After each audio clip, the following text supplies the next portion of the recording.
no gold is not enough. Bonjour tout le monde, c'est Alicia, bienvenue pour une nouvelle vidéo. Si vous avez vu la vidéo précédente, je vous ai fait le unboxing de cette cafetière. Donc c'est la Nespresso Vertuo Plus. J'avoue que c'est une ancienne génération. À l'heure d'aujourd'hui, vous ne la trouverez plus sur le site de Nespresso. Ça y est, c'est fini. Là, ce que vous trouverez sur le site de Nespresso, c'est la cafetière que vous connaissez depuis que j'ai créé ma chaîne, la Vertuo Plus, que j'ai depuis toujours, couleur titane. Aujourd'hui, comme promis, je souhaite vous faire la vidéo de première mise en main. Il y a quelques manipulations assez simples à faire et je souhaite vous les montrer. Ma cafetière, ça y est branchée. Premièrement, le réservoir à eau, il faut le rincer. Maintenant, je vais remplir ce réservoir. Alors, pour toutes les cafetières que j'utilise,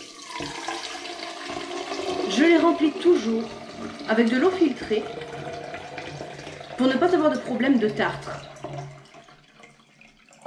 Voilà, ça sera bon. Je pense que pour faire juste un café, ça sera bon.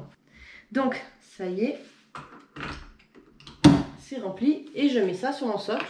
Impeccable. Maintenant, il faut que je cherche un récipient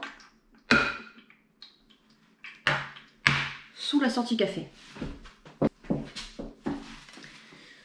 Alors, Nespresso nous préconise de mettre un récipient d'une capacité d'1 litre. Moi, je pense qu'avec ce petit saladier ou ce grand bol, comme on veut, ça sera largement assez. Alors, j'allume ma cafetière. Je peux allumer ma cafetière en appuyant sur le bouton qui est tout en haut, là où il y a la petite tasse de café, ou alors je peux appuyer sur la languette devant en chromé.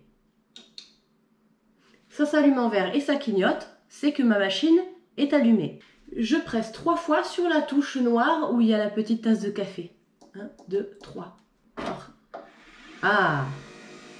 Et là, j'ai... Oh, le bruit qu'elle fait!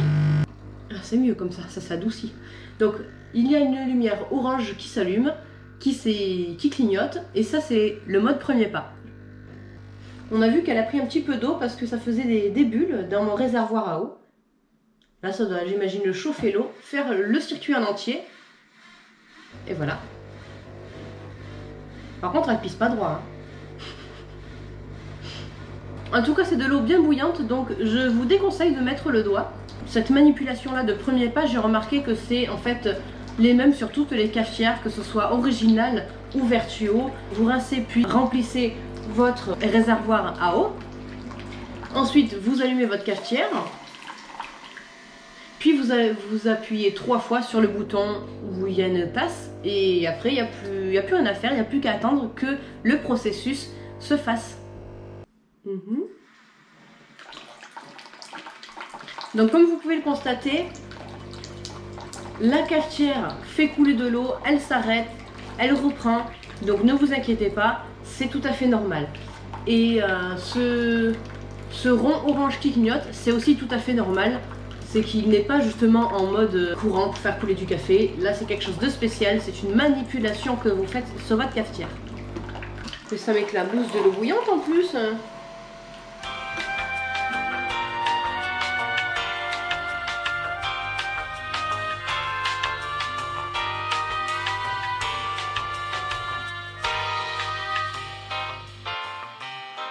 va être long, les gars.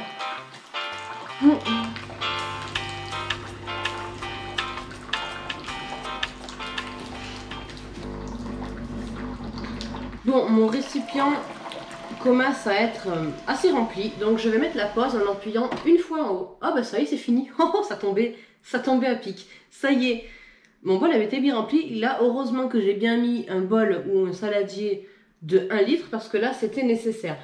Donc, en haut, maintenant, il n'y a plus la lumière orange qui clignote, il y a la lumière verte qui indique que ma cafetière est prête pour faire du bon café. Écoutez, c'est là que je vous laisse. Et la prochaine vidéo, je vous ferai une présentation d'un café avec cette cafetière précisément.